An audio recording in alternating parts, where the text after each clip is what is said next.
గౌరవనీయులు మాజీ మంత్రివర్యులు పేర్ని నాని గారు ఒంటి కాలు మీద లేస్తున్నారు. 18 నెలల్లో జరుగుతున్న అభివృద్ధి మీకు కనపడలేదా? ఎక్కడ పడితే అక్కడ కమిషన్లని రకరకాలుగా మాట్లాడుతున్న మీకు 5 సంవత్సరాలు ఫోన్ పే గూగుల్ పే లేకుండా లిక్కర్ వ్యాపారం చేసినటువంటి అవినీతి మీకు కనపడలేదా?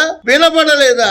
భారతదేశం మొత్తం ప్రతి రాష్ట్రం కూడా ఎక్సైజ్ శాఖలో ఎక్కువ ఆదాయం వస్తుంది అనే కదా అంటారు. మరి అట్లాంటి అత్యధిక ఆదాయం వచ్చేటువంటి ఎక్సైజ్ శాఖని ఫోన్ పే గూగుల్ పే 10 రూపాయలకి 20 రూపాయలకి టీ తాగితే కాఫీ తాగితే ఫోన్ పేలు వాడుతున్నారు కదా. ఫోన్ పే గూగుల్ పే లేకుండా నడిపినటువంటి అవినీతి మీకు కనపడలేదా? లెక్కలు కావాలా? సాయంకాలానికి క్యాష్ రావాలి మీకు. అందు గురించి ఫోన్ పే గూగుల్ పే లేకుండా నడిపారు. అది తెలియకుండా మాట్లాడుతున్నారు. గౌరవనీయులైనటువంటి పేర్ని కృష్ణమూర్తి గారి కొడుకు పేర్ని నాని గారు ఒక్కసారి మీకు మీరుగా గుండెల మీద చేసుకుని ఆలోచించి మాట్లాడితే సభ్య సమాజం మిమ్మల్ని హర్షిస్తుంది. జై తెలుగుదేశం.